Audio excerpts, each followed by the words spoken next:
Okay, if I could have everyone sit down. Today we're very fortunate to have Adam Ward come to speak to us as part of the Global Perspective series after a long summer break and I guess a Ramadan break. Adam is the Director of Studies for the IISS. He's based in London. Before that, he was the Executive Director of the IISS offices in Washington, D.C. in the United States. I'm not going to spend a lot of time introducing him because I think you'd much rather hear from him than from me. But Adam is going to be speaking about the changing dynamics in Asia and how the redistribution of economic, political, military power will impact the future. And I think he'll touch on some of the strategic choices that some of the major players will have to make in the coming years, with a specific emphasis on China, which is, according to many, the rising power. Adam will talk for about 20-25 minutes, and then we'll leave some time for everyone to ask questions or interventions, as they're sometimes called at the Institute. So with that, I'll just hand the floor over to Adam. Well, thanks very much, Mike. It's good to be back at the IISS-Middle East office. It's good to be back in Bahrain, and thanks to all of you for coming. As I was flying over to Bahrain and making some last-minute preparations for this talk, I suddenly realized that I hadn't really made life very easy for myself. China's rise, Asia's security, global implications. It's a broad topic, and I'm not sure that I'm going to get through all of it in 25 minutes. I think what I will do is focus on China and Asia, and then perhaps in the question and answer session we can turn to extrapolating some of the implications from what I'm going to describe. And I think I'd like to begin by really pointing to a paradox in respect of Asia. The Asia-Pacific region exhibits, I think, many of the traits and the characteristics of what we would think of as the typical globalized 21st century economy. It's webbed and it's integrated through flows of trade, investment, information, ideas, innovation, people, and so on. And indeed, a premium is placed on the advantages and the imperative of exchange and cooperation and integration. And the economic dependencies that arise from these patterns are not only taken as a fact of life, but to some significant extent are also felt to be desirable and beneficial. And a vast construct of bilateral and multilateral trade and investment agreements have been put into place, and structures have been erected to make all of this thrive and flourish. But if you turn your eye away from economics to the realm of security and defense, a very different pattern of behavior, I think, becomes obvious very quickly. And I would say that the strategic psychology that drives geopolitics in the Asia-Pacific region really has much more in common with the 18th and the 19th century balance of power politics as they were practiced in Europe. At that time, states also engaged in economic interaction, but they were fundamentally suspicious of one another's strategic motives, and they saw their security as being bound up in the preservation of a certain kind of equilibrium in the regional system, which would impose constraints on unilateral freedom of action, and in particular would be geared to preventing the emergence of a dominant continental actor or hegemon. And so powers in the European system back then participated in a highly adaptive and fluent form of diplomacy that featured many different alignments in pursuit of this equilibrium. Now, I don't think the analogy to Asia today is an exact one, and Europe's historical experience doesn't translate perfectly to current Asian practices. The classical balance of power, after all, rested on a continual willingness to go to war, to forestall or to correct imbalances in the regional system. And those imbalances, in the form of territorial acquisitions or alignments between royal ruling households, those imbalances were fairly measurable, and therefore the response to those imbalances could also be calibrated to a significant extent. In the Asia-Pacific, we're looking at a situation that combines very complicated patterns of cooperation and competition, where the dynamics are much more fluent fluid rather, and elusive. And instead of a perpetual willingness to go to war, there's a constant desire to avoid it, of course. And I think statecraft, for that reason, is carried out in more subtle forms of hedging and maneuver. And the substance of strategy lies much more in, if you like, subtext and subterfuge. But I don't think it is any less the real and the more significant, or the less significant for that. Now, I think this psychology and practice of strategy in the Asia-Pacific is reinforced by the fact that the region is very much a multipolar one. There are a number of large centers of strategic gravity: China, Japan, India, the US, Russia, around which then orbits a collection of medium-sized powers: Indonesia, Korea, Taiwan, Australia, and then again a set of other small-sized powers, mainly the membership of the Association of Southeast Asian Nations. Now, it's a multipolar system that I think is much more inherently unstable because it's undergoing this palpable redistribution of power, economic and political capacity among the key poles. There are some states that are clearly rising: China and India. There are other states, the United States, but also much more so Russia, that are experiencing a process of relative decline. And then there are other powers like Japan that are clearly stagnating. And in consequence, all of these different poles see their interests and see their vulnerabilities in rather different ways. Now, one of the consequences of this flux that I'm describing has been that it's proved impossible to evolve an overarching regional security architecture that's expressed in a coherent institutional form, and whose purpose would be to resolve the region's many security challenges and more subtly perhaps to foster the sense of a regional security community. Something of this kind does exist in the transatlantic sphere in respect of NATO, but it clearly does not exist in the Asia-Pacific. Now, the construction of such a regional security architecture would in any case be a very challenging undertaking. If you look at the Asia-Pacific region, it's wrong to think of it really as a single coherent region. It's more a set of sub-regions that rub up against each other, that to some extent converge on each other, but that are driven by rather distinctive security dynamics and agendas. In Northeast Asia, the challenges are really of a traditional kind. There are bitter state-to-state antagonisms and rivalries that reflect the unresolved legacies of the Chinese Civil War, the Second World War, and the Cold War. There's ballistic missile and nuclear proliferation. Territorial disputes are rife, and in two cases, as in the dispute between North and South Korea and between Taiwan and China, what is at issue is the essential denial of the legitimacy and sovereignty by one side of the other. In Southeast Asia, by contrast, you're looking really at transnational security challenges, cross-border crime, piracy, militant Islam, terrorism, and problems that arise really from immature political institutions and state fragility. Then in South Asia, the third component, the security dynamics are very much shaped by colonial and post-colonial legacies, and principally those emerging from the partition of India into antagonistic nuclear-armed states, which to some extent are waging proxy wars against each other, and have more than once, India and Pakistan, come to the brink of a general conflict. And then in Australasia, the problems echo many of those that exist in Southeast Asia, but also include mounting environmental challenges.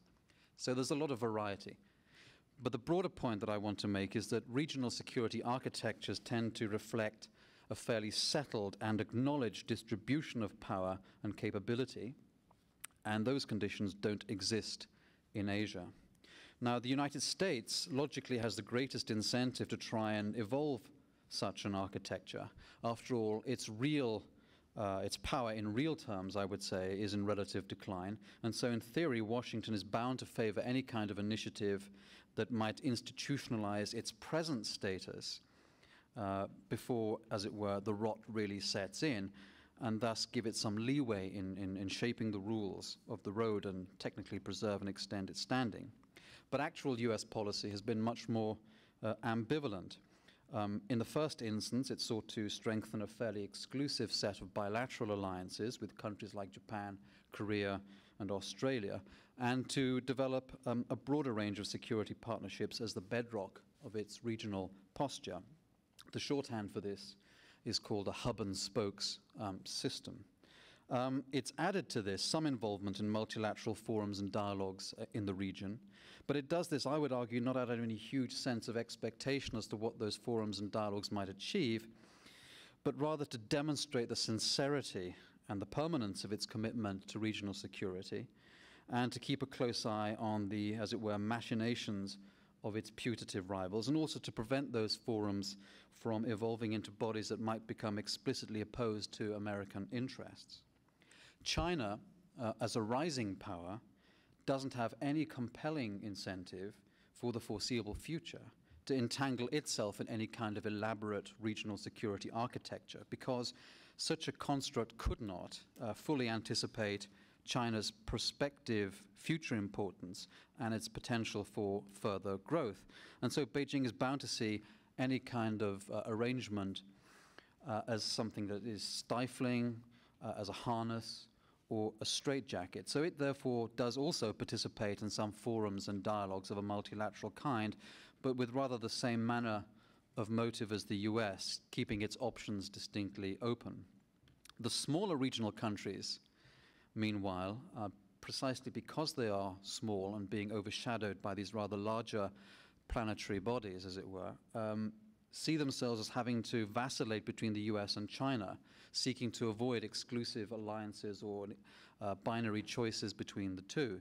They don't want to antagonize China as the coming rising power by establishing highly privileged relations with the US, since the US, as I've mentioned, is in the beginnings of a process of long-term relative decline.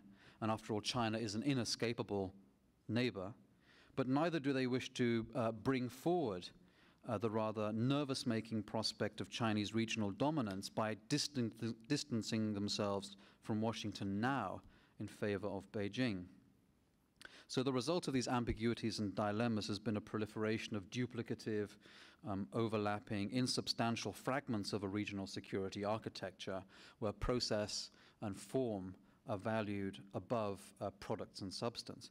Would we be better off without them? I would say no. I think the general sense is while there is little to be expected from these things, it's better that they exist than not.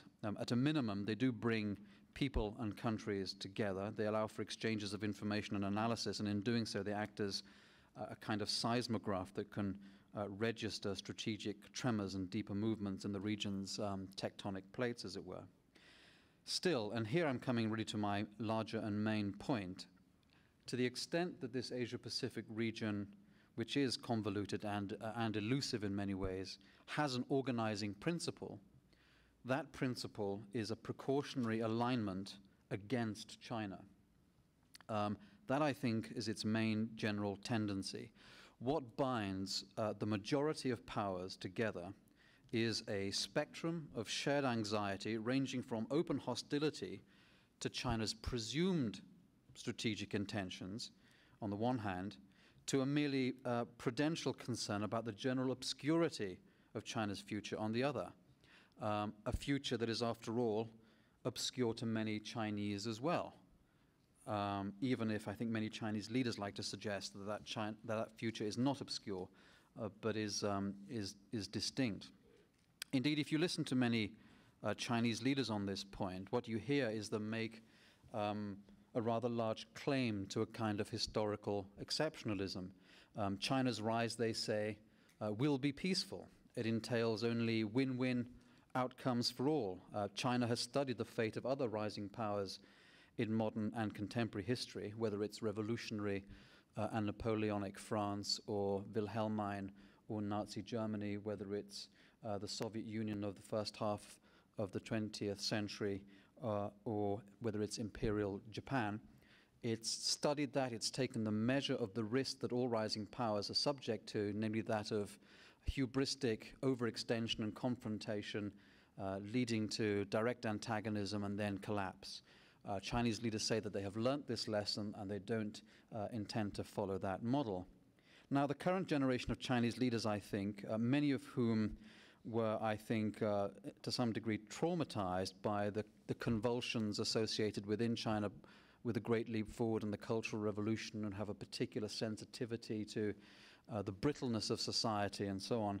I think they may well be extremely sincere in believing that, but the proposition that future Chinese leaders are going to be bound by the same sensibilities as the current generation of leaders, that is a proposition which I think is, by definition, lacking in evidence. And so what responsible neighbor of China would run the risk of taking the claim at face value, especially when there is enough, it might be argued, in China's current behavior to make the contrary case. So those countries feel that it is much more responsible and reasonable to draw diplomatic and strategic positions that certainly are geared towards the engagement of China, but that also provide some insurance against the risk that China may not turn out in the entirely benign way in which it is China's rise will not turn out in the entirely benign way in which it is often suggested that it will. Now, I think it is ironic that China, which has long favored what it calls a democratization of international power, that is, the emergence of a multipolar world order whose main effect would be to constrain America, now faces an order internationally that is much more claustrophobic from a Chinese position rather than offering China more freedom. And so the challenge for China is to prevent this general tendency in regional security dynamics from forming into a kind of permanent dispensation. So it needs to find a balance, on the one hand, between forms of engagement, cooperation, and reassurance of its neighbors, and on the other hand, to allow for the development of those extensive military and diplomatic strengths that China sees as necessary for the protection and the extension of its interests, the creation of a kind of zone around its periphery into which other powers can only intrude at considerable risk, and also to demonstrate that it has some of the paraphernalia associated with the great power that China clearly aspires to be. Now, I think these are clearly mixed messages, and they are difficult circles to square. And I think the task is likely to become harder as China becomes more conscious of its strengths, more conscious of its capacities, more willing to assert itself, and feels much less concerned than it did 20 or 30 years ago about the vulnerability of its domestic economic accomplishments to external shocks. Now, China is not alone in having to strike balances. Other powers in the Asia-Pacific security system clearly have their own balances to strike. As I mentioned before, it is evident that the US is in the early stages of a process of relative decline, and that does oblige the US to conserve its resources and to make hard choices about where they should be best focused and employed. And I think that as this process develops, it's likely that there will be a progressive tilt in US resource allocation and US attention to the Asia-Pacific region, in parallel with a process of retrenchment away from Europe, away from South and Central Asia, and perhaps even, though to a much lesser degree and at a much slower pace, away from the Middle East. Now, American officials these days tend to describe the US as a resident power of the Asia-Pacific, and at first glance, that seems a bit of an overblown reference to their military base at Guam, or maybe as a touchy response to the suggestion that you sometimes hear in Asia that the US is a temporary interloper in Asia's affairs. It's actually geographically very remote, a flash in the pan in historical terms. But I think if you look at it more closely, the American position does have perhaps more to it. Many of the seminal crises and geopolitical experiences that the US went through happened in Asia. You could go back as far as Commodore Perry forcing open Tokugawa Japan in the 1850s to the American inheritance of Spanish colonial possessions in the late 19th century. But you only have to think of the cause of its embroilment in the Second World War, Pearl Harbor, the fighting of the Korean War as a critical front in the Cold War, Vietnam seen as the linchpin of a Cold War strategy, a rapprochement with China under the Nixon administration as centrally turning the tide in the Cold War, Japan in the 1980s as the principal threat of being overtaken economically, and now it's China. So you see, America's interest does increasingly gravitate, has always permanently, I think, gravitated towards the Asia-Pacific region. Now, that means that there are interests for the US that it seems likely to defend in a very stout way. The economic codependency which has developed between China and the US clearly has not proved strong enough to smother or to overwhelm the rivalry and the suspicion between them. And I think this is nowhere more evident than in the military domain. The two countries have militaries that are increasingly being configured to confront each other. China's military modernization combines the strengthening of strategic nuclear forces in pursuit of a more credible form of deterrence with the development of conventional power projection capabilities, of something that is called anti-access and area denial capabilities, and the means to challenge crucial US space-based assets and information technology infrastructures. The US is enhancing its military structure precisely to respond to the challenges that it sees from China.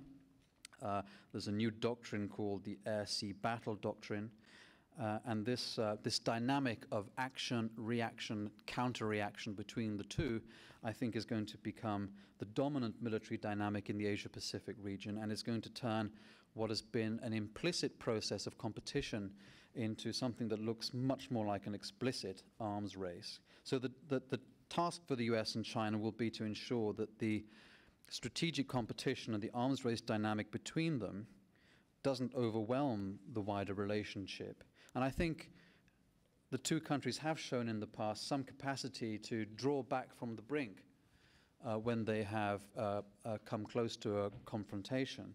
But I think that shouldn't give us too much comfort for the future. As I mentioned, China is likely to become more confident of its own capabilities. And the US, which will be somewhat shrunken in the world, and with its attention really focused on Asia as the main strategic theater, is likely to become increasingly sensitive to the notion that it may be being challenged or displaced. So I think considerably more self-restraint is going to be required of both powers. Michael, you'll tell me when I'm trespassing on the allotted time. Yeah, a couple more minutes. Okay. Well, maybe what I should do is really just turn to a description of three more countries in this system, and then draw the strands together, and then move to Q&A.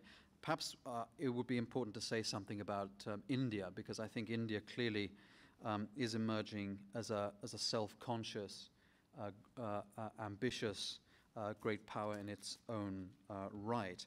And I think relations between the US and India have been taken out of the Cold War freezer. I wouldn't call it a strategic partnership, but I would call it a relationship that has significant strategic convenience to both.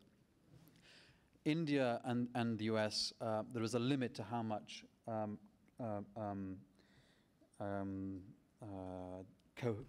consensus there is about global issues. But if you look at the balance of India's suspicions, they're really directed more at China than the US. There is a very strong sense in Delhi that, for instance, Beijing's relations with Pakistan are deliberately intended to tie India down to the subcontinent, that Beijing's attempts to form relations with Himalayan countries, with Myanmar, with Sri Lanka, are part of an explicit strategy that is intended to encircle India and prevent it from rising as a power in its own right. Incidentally, this is reciprocated on the Chinese side by an increasing suspicion that India is pursuing a policy of trying to exclude China from the Indian Ocean, and thereby challenging some of the sea lines of communications which form the arteries of the Chinese economy. In the case of Japan, Clearly, like the US, its defense posture is increasingly shaped by apprehensions about China. Japan has not been successful in developing a very strong forward-leaning Asian strategy to counter China, but it has increased its reliance on the US. It is undergoing a process of what could be thought of as a kind of normalization as a great power. And although a lot of these initiatives are taken with reference to the North Korean threat, in a sense, their referent object is really China. And if North Korea didn't exist, it might have to be, as it were, invented.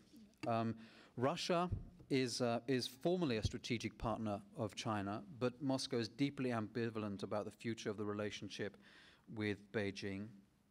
And it's clear that Russia's leaders are keen to enhance their strategic presence in Asia as a way of diversifying their relationship away from a reliance on the relationship with China.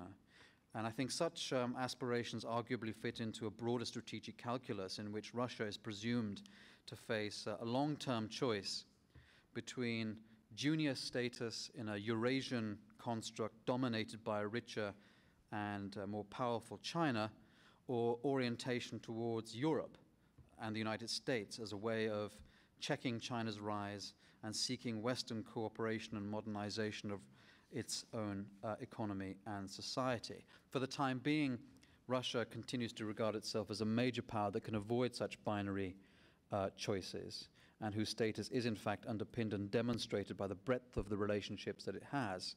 But over the long term, I think increasing Chinese infringements into parts of Eurasia that Russia has traditionally seen as its sphere of influence may give Moscow increasing incentive to, as it were, import greater strategic depth against China through enhanced relationships with the West. I don't have time to touch on the Korean Peninsula, Indonesia, other middle-ranking powers. I'd rather just close by making the following points. That faced with a distinctly more claustrophobic strategic environment, China now has to decide how it wants to react. In one scenario, China might attempt to break out by asserting itself much more forcefully and imposing choices on some of its neighbors. It could say to Japan, Japan may either have good relations with China, or it can have good relationships with the United States, which has ranged this series of military alliances against China. Or China could attempt to redouble its commitment to multilateral processes and multilateral structures, and that would offer some additional reassurance to China's neighbors, while also, from a Chinese perspective, conditioning regional powers over the long term to the reality of Chinese preeminence, a preeminence to which these powers would then feel more inclined to defer over the long term. I think the problem for us is going to be that China's policy is likely to, as it were, vacillate or oscillate between these two options of assertion and reassurance. And that means that China's behavior is going to be increasingly difficult for us to measure and to understand. So for countries, my closing point, for countries outside the region, the challenge will be to develop policies towards China that achieve a balance between the exploitation of economic opportunities that China represents and at the same time making provisions against the challenges that it may come to pose. In framing those policies, sensitivity to these broader regional dynamics that I've described above will be key. First, because how countries in the Middle East, in Europe, and Latin America shape their policies towards China will be a key criterion by which the other big powers in Asia evaluate their bilateral relationships with Latin America, Europe, and the Middle East. There are risks, in other words, in putting all eggs into the China basket. But second, I think in seeking to influence China's behavior, it will always be useful, maybe even necessary, to remind Beijing that countries have other options which they can in fact leverage in a way that would affect China's behavior in a way that they would approve. So I apologize for going over the limit, but I'm happy to take your questions. Thank you, Adam. That was a That was a very rich, wide-ranging view of how Asia might evolve in the coming decades. I have hundreds of questions for you, but I'll abstain since I can always ring or email you. So what I'd like to do is just open it up to the floor. I'm having trouble seeing in that direction because the background's quite bright, but if you just identify yourself and your association and ask your question, it'd be great. Yes? It's clear that in Japan there are misgivings about the relationship with the US. There are a number of sensitivities that arise in domestic politics from various abuses by American officers serving in Okinawa. Those have gone on for a long time. There are strands of opinion in Japan that think that Japan should do more for itself in terms of upholding its security and become more independent rather than, as they would see it, a kind of a vassal state of the United States. But I would not say that that is a mainstream view. I think the consensus in Japan is that although the relationship with the US is subject to irritants, it's the only game in town, and that Japan's long-term security is very much wedded to the US-Japan alliance.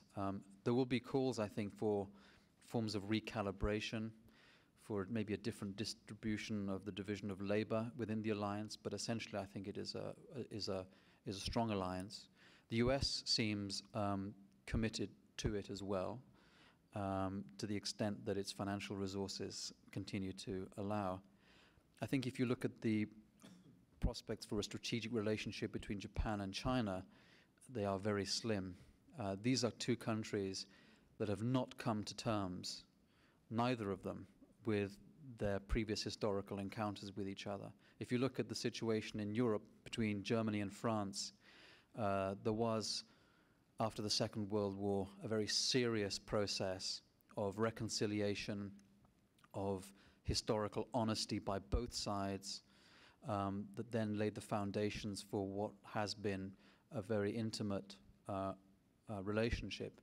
Simply never happened in East Asia, and it means that I think the basis on which a strategic relationship is built, might be built, is virtually non-existent at this stage.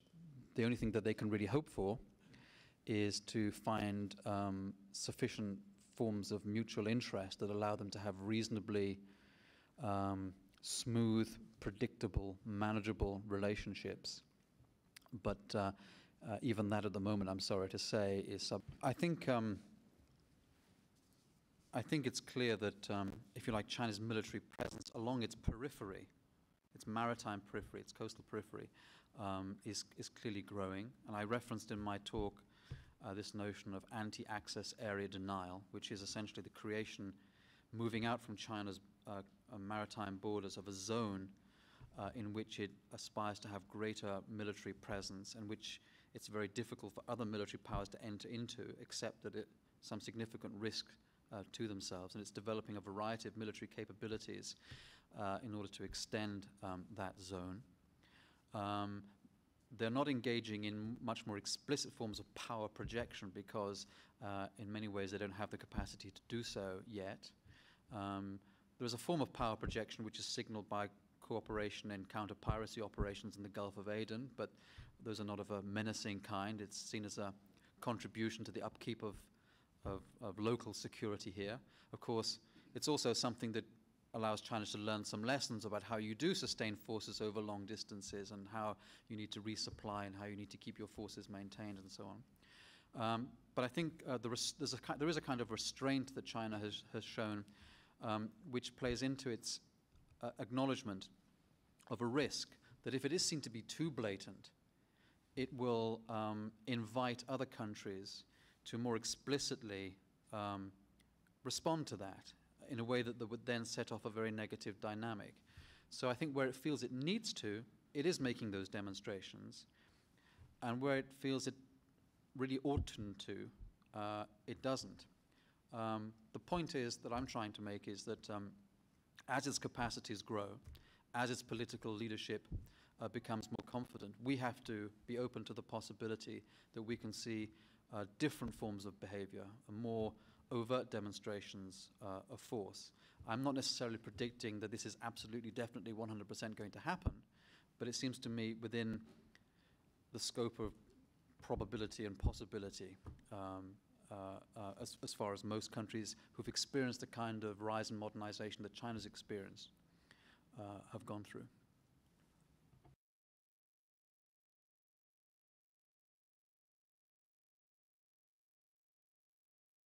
Elham?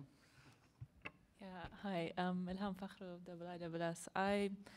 If nobody's got any other questions, I was hoping you could go back to the role of these small and middle powers in the Asia order, simply because I haven't heard much about this in the literature on the subject. So could you maybe just give us a quick idea? Yes, I mean, I suppose I'm referring principally to the 10 members of the Association of Southeast Asian Nations, a grouping which is surrounded by these much larger powers, and is therefore concerned about being, as it were, crushed by these elephants that are moving around them. They're small countries. Because they're small, they have to have smart strategies, so they develop foreign policies that seek to engage all of the big powers simultaneously. They try not to cause offense, as it were, to any of them. They try not to form exclusive relationships with any of them. What they've succeeded in doing, at least for the time being, is putting themselves somewhere at the front of regional multilateral diplomacy. So there is not only ASEAN, but there's something called the ASEAN Regional Forum, which brings in a much broader grouping of people, intended to look at regional foreign and security policy to some extent. And the big powers of the region have been willing to participate in that process, if almost for want of a credible alternative. And I think that the ASEAN countries have tried, in a sense, to reassure themselves that they are able to perform a kind of a regional leadership role by mediating and moderating great power relationships in the region. I think that hope may be slightly overdone. I think the great powers for the time being simply now find it convenient to participate in various ASEAN-driven processes, but none of them has ever been willing to subject their core strategic interests to any kind of ASEAN-driven project. One of the challenges that ASEAN is going to face is precisely in this question of the territorial disputes in the South China Sea. And if those disputes flare up, then I think not only will you see bigger powers who are subject to those disputes, like China, being willing to shunt aside ASEAN-driven multilateral diplomacy in the protection of its own interests, but you'll see actually some ASEAN members themselves, possibly Vietnam, for instance, deciding that its interests cannot be held hostage to a sort of convoy diplomacy approach that ASEAN might take. So I think these are countries that look around themselves feeling rather nervous about a region that contains so much flux and in which they're really not in control of their own destinies strategically, but precisely for that reason can't do anything about it. Yes, please. Hi, I'm Johar Salim. Yeah, I have to give a backdrop of my question first, I guess. History tells us that amongst or between empires, a lot of conflicts have arisen basically because of economic interests or economic conflicts or clash of interests. So I did arrive a little late, so I probably missed some part of your lecture. But I was wondering, have you really sort of, thought on that dimension? Because in contemporary terms, these superpowers would probably, in some ways, they're like empires. And there is a conflict, of course, of economic resources, which probably is not really as blatant for the time being. But eventually, it will become very stark because there could be a conflict in terms of the need for markets or natural resources as China's economy becomes more developed and they move into the sectors where the US is in terms of production. Also in terms of pure sort of, like natural resources like petroleum products, for instance, or even food products at times, or water, which is a very important sort of factor of production. So it seems to me that in the coming years, in China, a lot of people talk about 2025, because that's probably the time when China's economy would be bigger than the US, although this projection has been made a long time back for whatever reasons. So I was wondering whether you have sort of, brought into equation that economic sort of underpinning, and how do you see it playing out in the next 10, 15, 20 years? Thank you. At the beginning of my talk, I made some general points about the degree to which Asia is a region that is characterized by a lot of economic interdependency. And I see that as a more dominant dynamic than a dynamic of conflict over economic resources and natural resources in many ways. But the broader point that I have is that one shouldn't assume that simply because economic interdependencies exist that those are necessarily strong enough to prevent conflict about other kinds of issues. I'm not a sort of economic determinist in that way. If I can put it to you this way, there's a lot of economic interdependency between China and Taiwan. But I wouldn't be very confident in saying that that rules out the possibility at some stage in the future that a contingency may arise in which military conflict between the two could occur. If you are the Communist Party leadership in Beijing, and you've staked so much of your legitimacy in a post-ideological age on your standing as the upholder of questions of national sovereignty and of nationalism, and that you've actually done a pretty energetic job of stoking up nationalist sentiments, then you know that any kind of conflict with Taiwan is going to involve economic dislocation of a kind that that might endanger your rule in some ways. But you also have a stronger sense that if you don't respond to any contingencies that impinge directly on questions of sovereignty and nationalism, that your legitimacy is going to evaporate for sure. So I think these political considerations, unfortunately, are often stronger than the economic considerations that we would like. That said, I do accept part of your premise, which is that a number of the regional disputes in the region are implicitly at least predicated on questions of resources, and the South China Sea and the Spratly Islands are certainly part of those.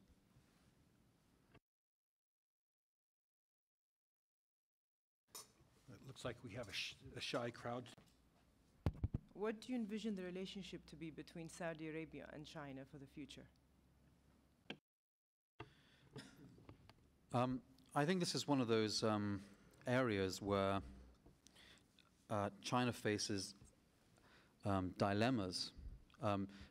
If you listen to Chinese diplomats and leaders, they will always try to avoid the impression that there are narrow options for them that they have to arbitrate between. It's win-win outcomes, it's omnidirectional foreign policy, it's ideology and politics-free foreign policy, and so on.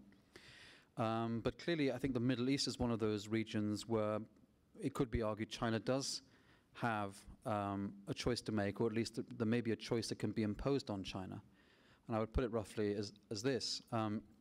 Does China want a strategic energy relationship with Saudi Arabia and the Gulf countries, or does it want to have a strategic relationship with Iran, which involves de facto acquiescence to the acquisition by Iran of a nuclear capability? I mean, one could make that argument that China doesn't necessarily want to see a nuclear Iran, but it's been very wary of participating in really tough sanctions against Iran because of its gas and its energy interests and other things. So that would be one of those areas where it would be interesting to me to know whether there had been conversations between Saudi and the GCC countries about maybe imposing on China a kind of a choice. as to who it wants to really have long-term relationships with. It's a sort of choice that also exists in other areas, by the way. I mean, how was it possible for China to think that it could have very strong relations with sub-Saharan Africa, while at the same time essentially acting as a kind of protector of Sudan a few years ago, of a regime that was sponsoring, you know, the murder of black Africans in Darfur. There are definite tensions and choices to be made here. China tries to evade these choices, but I think it may increasingly be the case that some countries are able to put that much more on the table than they have now, and Saudi Arabia may be one of those. Yes, please.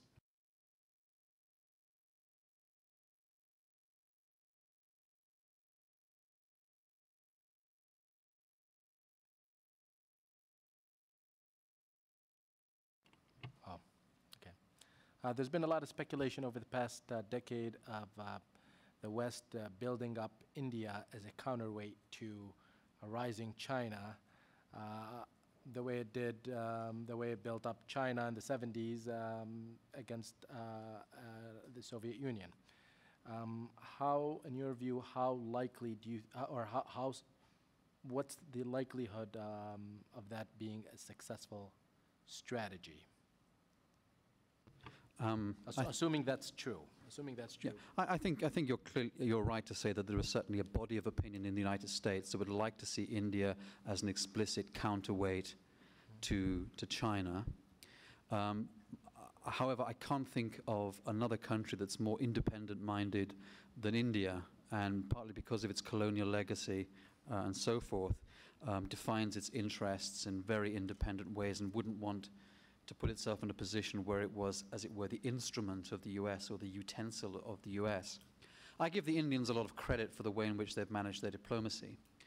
They've used their stronger relationships with the US to also get the attention of China. I mean, they've gone to the Americans and said, we have some common concerns about China, we should have a strategic or more strategic relationship, the US and India. And then they go to the Chinese and say, have you noticed? We seem to be getting on very well with the Americans. Maybe you ought to be taking us much more seriously than you have in the past. There's certainly a sense in India, I think, that China has traditionally been very condescending towards India, going back to the border skirmish in the 1960s, which the Chinese won, relating to the fact that China was the first to become a permanent member of the UN Security Council. India has yet to achieve that. China was the first to acquire a nuclear device. India followed much after that. China was the first to embark on economic reform and economic rise. India was lagging somewhat behind. The Indians have always been sensitive to this, this sort of condescension that they've perceived from the Chinese. I think that you can say that in the first sort of 30, 40 years of the 21st century, the principal dynamic in the Asia-Pacific is going to be between the US and China. I think in the second bit it's going to be India and China. The countries in many ways I think are very similar. China talks about peaceful rise. India talks about itself as a humble country that's involved with a non-aligned movement. But actually they both practice very realist forms of foreign policy. Traditional realist forms of foreign policy that are unsentimental and unideological. They, to that extent, recognize some of themselves in each other. And I think that there's a huge amount of suspicion between them as a result of that. I also think, however, that they are both aware of the risk of talking themselves into an open confrontation. And so you see both countries being very restrained in how they speak of each other in public, and putting the accent and the emphasis much more on the scope for cooperation and the scope for collaboration. And I'll give you one example of this. I was in Delhi sometime last year, and I had a conversation with a very senior Indian naval official, and I asked him to explain to me what India's maritime strategy was. And he said, it's very simple. It's predicated on our desire to develop 2 aircraft carrier battle groups, with all of the supporting vessels and infrastructure that go along with that. And I said, well, that's very interesting, because in the UK, we're also developing a maritime posture based on 2 large aircraft carrier groups, but we're having trouble explaining to the public exactly what these are for. You know, what are the threats that they're meant to be countering? So just in your own case, sir, I said, how do you justify these resources to yourself? And he looked back at me with a poker face and he said, counter-piracy and humanitarian intervention. And suddenly I began to feel very sorry for those Somali pirates who are, you know, going to be seeing 2 aircraft carrier battle groups coming up on them. I mean, I asked him, China doesn't play any role in this for you? And he said, oh, no. Which was all the proof that I needed, that of course China is absolutely dominant in their concerns and the way in which they're structuring their naval forces and their other forces. And I think it's likely to be reciprocated on the Chinese side as well. So, yeah, I think this is going to be the big story. But my question is, assuming that India had accepted such an alliance and indeed has taken concrete steps in that direction, how successful do you think India will be in countering China, or forming an alliance with the West against China? Well, I think the initial stages of this strategy have worked quite well. What really remains to be seen is the degree to which it's likely to be sustained. There's a broader question, I think, about the general coherence of India's foreign and security policy that arises from domestic politics, at the degree to which those can be very fluid.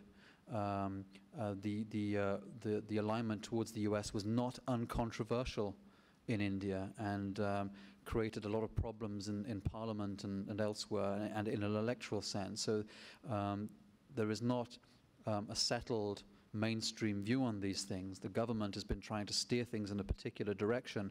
It remains to be seen whether successive governments will have the same priorities, and whether domestic politics in India can be sufficiently stable in order to allow for the evolution of a long-term grand strategy, if I can put it that way, for India. This is a problem that China doesn't have, given the divergence in the kinds of political systems that they have. China is in much more of a position to think in the long term and to draw long-term strategies in the way that India is less able. Well, we're just about out of time. If anyone has a real pressing question, and a short one, I suppose we can put it to Adam. Otherwise, I'd like to take some time to thank Adam, but before I do that, remind you that the next Global Perspectives seminar will be, what, the 18th of October, Eleanor? Yeah, 18th. With Dr. Tim Huxley, and we're still trying to nail down the precise topic that he's going to be talking. Yeah, Southeast Asia. So migrating slightly from China. And although it's not part of the Global Perspective series, Admiral Fox, or Vice Admiral Fox from the American Fifth Fleet will be speaking here on the 2nd of October, and I think we've just begun to send out announcements for that. So, Adam, I'd ask all of you to please join me in thanking Adam for a wonderful presentation.